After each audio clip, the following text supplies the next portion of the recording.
নমস্কার বন্ধুরা, পিঙ্কি কিচেনে সবাইকে স্বাগত। আজকের রেসিপি ডাল শুক্তানি। ডাল শুক্তানি রেসিপি এর আগেও তোমাদের সাথে আমি শেয়ার করেছি। এই গরমে এটা একটা তৃপ্তিদায়ক খাবার, আর এটা একটু আজকে অন্যরকমভাবে বানাবো। তার জন্য নিয়ে নিয়েছি দেখো মুগের ডাল, করলা গোল গোল করে কেটে নিয়েছি, পেঁপে আর সজনে ডাঁটা।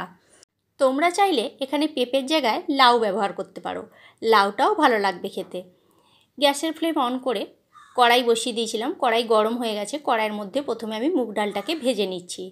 ডাল কিন্তু খুব বেশি ভাজা চলবে না, খুব বেশি ভাজলে ডালের কিন্তু টেস্ট নষ্ট হয়ে যায় আর ডালটাও পুড়ে বা জ্বলে যেতে পারে। একটু স্মেল আসার সাথে সাথে গ্যাসের ফ্লেম অন করে এটাকে নামিয়ে নিতে হবে।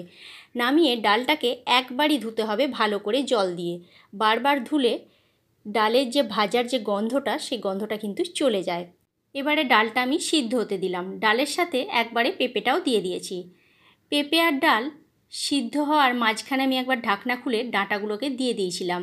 দেখো ডাঁটা, আলু, পেঁপে খুব ভালোভাবে এখানে সিদ্ধ হয়ে গেছে। ওখানটা আর তোমাদের দেখালাম না, ভিডিওটা অনেকটা বড় হয়ে যাবে বলে।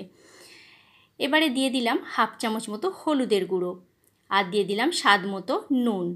হলুদ আর নুন দিয়ে খুব ভালো করে ফুটিয়ে নিয়ে এবার একটা পাত্রে এটাকে আমি ঢেলে নিচ্ছি। দিয়ে ওই কড়াইটাই আবারও ধুয়ে বসিয়ে দিলাম। কড়াইয়ের মধ্যে দিয়ে দিলাম সামান্য পরিমাণে একটু সরিষার তেল। তেল খুব ভালোভাবে গরম হয়ে গেছে। যে করলাটা আমি গোল গোল করে কেটে রেখেছিলাম, সেই করলার মধ্যে নুন হলুদ মাখিয়ে করলাগুলো এক এক করে আমি ভেজে নিচ্ছি। করলাগুলো উল্টে পাল্টে লাল লাল করে ভেজে নিতে হবে। গ্যাসের ফ্লেমটা একটু মিডিয়াম টু লোতে রেখে রান্নাটা করলেই ভালো হয়, না হলে পুড়ে বা জ্বলে যেতে পারে। দেখো করলাটা এক পিঠ হয়ে গেছে, আর এক পিঠ আমি উল্টে দিলাম। এবারে করলাগুলোকে আমি তুলে নেব।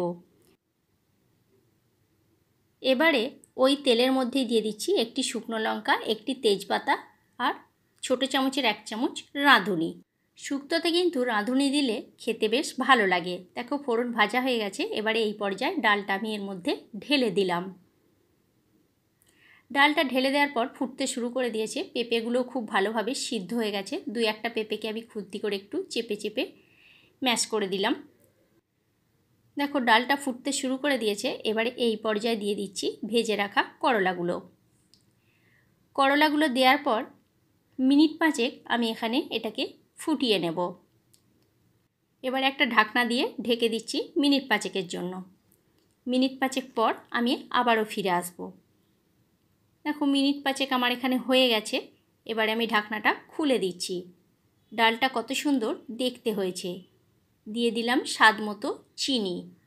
চিনিটা দিলে স্বাদটা খুব ভালো হয়, সেই জন্য সামান্য পরিমাণ একটু চিনি দিলাম। ডাল শুক্তানি আমার তৈরি হয়ে গেছে। এবার আমি এটাকে নামিয়ে নেব।